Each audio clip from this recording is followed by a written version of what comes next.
नमस्कार दोस्तों, मुझे अब कभी कभी फ़ोन आते रहते हैं और लोग तरह तरह के सवाल मुझसे पूछते हैं। जैसे कि एक शख्स ने मुझे कल पूछ लिया कि सर आप वीडियो में बहुत अच्छी अच्छी बातें करते हैं, युवा पीढ़ी से कुछ करने के लिए बोलते हैं, क्या ये सब करने से, इस तरह के वीडियो बनाने से क्या भारत बदल जाएगा? जैसा कि आप बोलते हैं yes we can change India, चाहे आपने किताबें भी लिखा है yes we can change India, तो क्या इस तरह की बातें करने से हमारा देश बदल जाएगा? आपकी वीडियो बनाने से भारत देश बदल जाएगा या दुनिया बदल जाएगी? तो मैं उस दोस्त से जो बात बोला उसी बात को मैं इस वीडियो में आपको सुनाना चाहता हूँ। मैंने उस दोस्त से यही बोला कि दोस्त देखो, ऐसा है कि जैसे आज से 2-3 हज़ार साल पहले श्री कृष्ण पैदा हुए, जिनको हिंदू धर्म के लोग भगवान मानते हैं, भगवान की तरह उनकी पूजा करते हैं। तो श्री कृष्ण ने एक बहुत ही बढ़िया बात बोली है, बहुत ही मज़ेदार, बहुत ही थॉट प्रोवोकिंग बोलते हैं ना, जो दिल को छू जाए, जो दिमाग को हिला दे, इस तरह की बात उन्होंने बोला है। क्या बोला है उस बात को मैं बताता हूँ। उन्होंने बोला है कि कर्मण्य अधिकारेस्तु मा फलेषु कदाचन। तो ये जो श्री कृष्ण भगवान ने ये जो बात बोला है, उस बात का मतलब क्या है दोस्त? उन्होंने बोला है कि आपका अधिकार सिर्फ कर्म पर है, फल पर कभी नहीं, कभी नहीं। इस शब्द को सोचिए कि फल को वो बिल्कुल ही साइड में रखने के लिए बोल रहे हैं कि आपका अधिकार फल पर है ही नहीं, आपका अधिकार सिर्फ कर्म पर है। इतनी बड़ी बात उन्होंने बोला है। लेकिन क्या उससे हमारा देश बदल गया? हमारे हिंदू धर्म के लोग क्या बदल गए? क्या हिंदू धर्म के सभी लोग कर्मठ इंसान बन गए, कर्मशील बन गए? नहीं बने ना। हम तो ऐसे हैं कि हम बिना फल के बारे में कुछ सोचे, हम कर्म करने के बारे में कल्पना भी नहीं करते हैं। कर्म करना तो दूर की बात है, पहले हम फल सोचते हैं कि इस कर्म को करने से मुझे कितना पैसा मिलेगा, मुझे कितना प्रेस्टीज मिलेगा, कितना पावर मिलेगा, ये सब सोच के हम कर्म करते हैं। अरे हम तो एक गिलास पानी भी उठ के नहीं पीते हैं तब जब हमें लगता है कि हाँ प्यास लगी है यार, पानी पीना चाहिए। मैंने फल क्या है तो प्यास बुझेगी। तो हम तो इतने क्या बोलेंगे, आलसी हैं, निकम्मे हैं।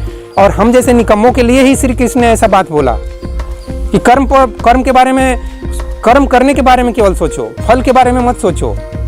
तुम्हारा अधिकार सिर्फ कर्म पर है, फल पर नहीं है। तो मैं ये कहना चाहता हूँ कि जब 2-3 हज़ार साल पहले श्री कृष्ण जी ने इतना बढ़िया बात बोला, उस बात से लोगों पर कुछ ज़्यादा फर्क नहीं पड़ा। हो सकता है कुछ लोग ये बोले कि ये बात श्री कृष्ण ने बोला है, आपको कैसे मालूम? मुझे नहीं मालूम यार, कोई किसी ने भी बोला होगा। अब श्री कृष्ण के नाम पे ये लिखा बोला जाता है कि श्री कृष्ण भगवान ने बोला है, तो मैं यह भी कहता हूँ कि मैं गारंटी नहीं देता हूँ कि श्री कृष्ण भगवान ने बोला है, नहीं, कोई गारंटी नहीं है। किसी ने भी बोला है, जिसने भी बोला हो, लेकिन किसी महान आत्मा ने बोला है, इतना मैं जरूर बोल सकता हूँ। एक ग्रेटेस्ट सोल ने यह बात बोला है, ये मैं बोल सकता हूँ कि एक ग्रेटेस्ट सोल ही, एक महान आत्मा ही, एक महात्मा ही इतनी बड़ी बात बोल सकता है। तो जिसने भी ये बात बोला हो, क्या उस बात से हमारा देश या दुनिया या हिंदू धर्म के लोग कर्मठ बन गए, वर्क माइंडेड बन गए कि मुझे सिर्फ कर्म करना है, फल के बारे में मुझे नहीं सोचना है? नहीं बने ना। आज भी देखो 99.9% लोग ऐसे हैं, हमारे देश में ऐसे लोग हैं और हिंदू धर्म के ऐसे लोग हैं जो बिना फल की चिंता किए एक कर्म नहीं करना चाहते हैं। फल के बारे में सब कुछ प्लान कर लेंगे, मैं 10 लाख लगाऊंगा या 5 लाख लगाऊंगा या 10,000 लगाऊंगा, चाय पकौड़ी का दुकान खोलूंगा या यूट्यूब पे वीडियो बनाऊंगा या जो कुछ भी करूंगा, मैं लिखूंगा, पढ़ूंगा तो मुझे ये IAS की नौकरी मिलेगी कि नहीं मिलेगी, डॉक्टर इंजीनियर बनूंगा कि नहीं, IIT एग्जाम पास कर पाऊंगा कि नहीं, सब कुछ पहले से सोचते हैं। फल के बारे में सबसे ज़्यादा सोचते हैं, तब कर्म करने के बारे में सोचते हैं। ये नहीं सोचते हैं कि नहीं मैं कर्म करता हूँ, मैं पढ़ता हूँ, मैं भले ही IAS बन पाऊँ, चाहे IITian बन पाऊँ, डॉक्टर इंजीनियर बन पाऊँ या नहीं बन पाऊँ, मुझे नहीं मालूम, लेकिन मुझे पढ़ना चाहिए, मुझे पढ़ना अच्छा लग रहा है, इसलिए मैं पढ़ूंगा। ये आइंस्टीन हो, न्यूटन हो, चाहे गौतम बुद्ध, जिन्होंने जितनी भी ये किताबें लिखी है, फिजिक्स, केमिस्ट्री, मैथ, बायोलॉजी, जो भी सोशल स्टडीज हो, ये सब जो किताबें लिखी है, इन्होंने क्या बोलना चाह रहा है, क्या समझाना चाह रहा है, इनको थोड़ा समझ के देखो क्या ये बोलना चाह रहा है। चाहे विवेकानंद हो, चाहे रजनीश हो, चाहे कृष्णमूर्ति हो, चाहे आज के डेट में संदीप माहेश्वरी हो, चाहे कोई भी, ये लोग क्या बोलना चाह रहे हैं, मैं थोड़ा सुनता हूँ, थोड़ा पढ़ता हूँ। ऐसे कितने लोग हैं जो ऐसे सोच के पढ़ते हैं किताबें? बहुत ही कम। सिर्फ मैं डॉक्टर बन पाऊंगा कि नहीं, इंजीनियर बन पाऊंगा कि नहीं, IAS बन पाऊंगा कि नहीं, एसडीएम बन पाऊंगा कि नहीं, बस मुझे कलर की भी नौकरी मिलेगी कि नहीं।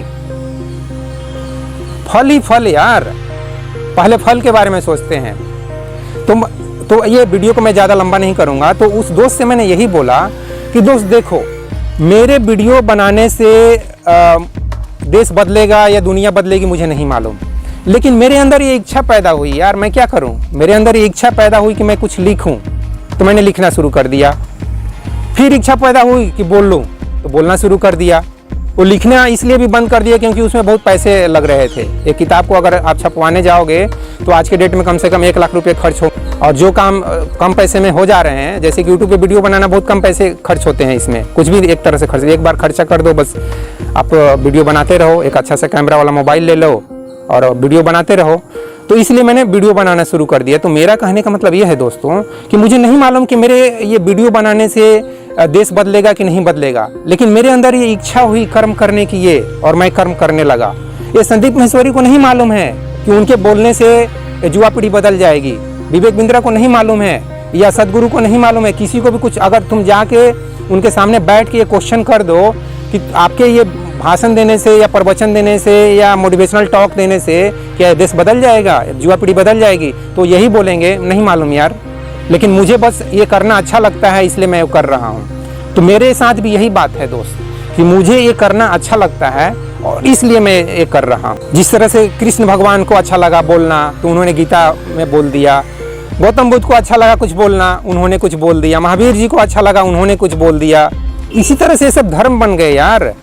धर्म और कुछ भी नहीं है, इनके अंदर कुछ इच्छा हुई कि यार अगर मैं ऐसा बोलता हूँ, ऐसा अगर लोग सोचते हैं, ऐसे लोग अगर कर्म करते हैं, इस तरह से जीवन को जीते हैं, जिसके बारे में साइंस सीरी बोलते हैं कि द आर्ट ऑफ लिविंग, तो उनके बोलने से क्या सभी लोग सीख जाएंगे कैसे हमको जीना चाहिए? सबको आर्ट आ जाएगा, लाइफ का जीने का आर्ट आ जाएगा? नहीं आएगा।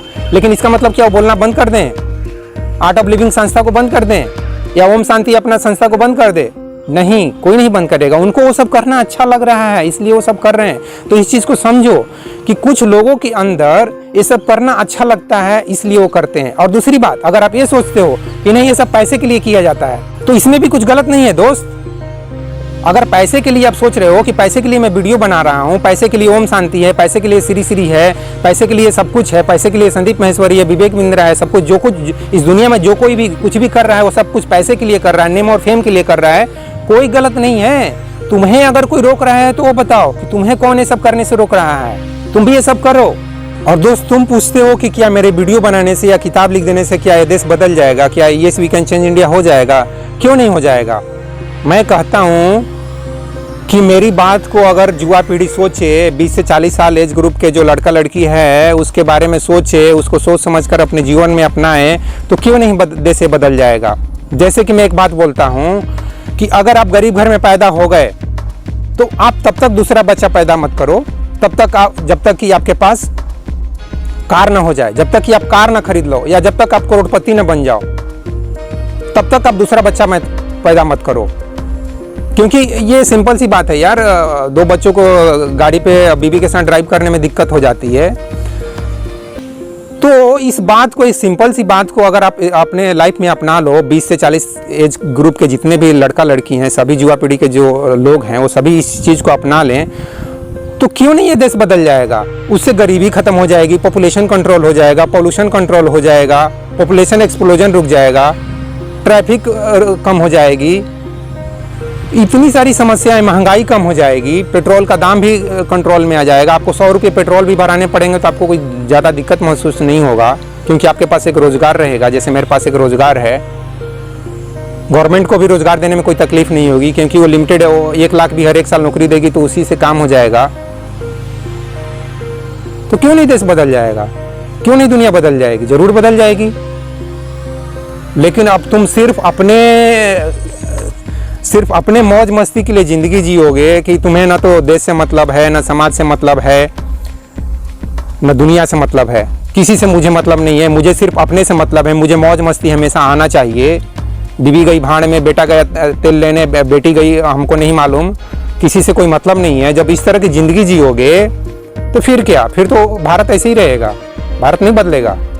तो समझो मैं क्या बोलना चाह रहा हूँ। मैं 100% गारंटी देता हूँ कि मेरी बात को जितने भी नौजवान हैं, नवजुती हैं, मेरे बात को अगर समझेंगे तो मैं अकेला इस देश को बदल सकता हूँ। इतनी मैं अपनी सोच के बल पे मैं बोल रहा हूँ कि अब इस देश को बदल सकता हूँ, दुनिया को बदल सकता हूँ। लेकिन मेरी समझ को, मेरी सोच को आपको भी उसी तरीके से सोचना पड़ेगा, समझना पड़ेगा, उसी तरह से ज़िंदगी को जीना पड़ेगा, तब यह देश बदलेगा, दुनिया बदलेगी, नहीं तो कभी नहीं बदलेगी। तो दोस्तों इस वीडियो में बस इतना ही। जय हिंद, जय भारत और जय विश्व, जय भगवान। Thank you very much friends इस वीडियो को देखने के लिए।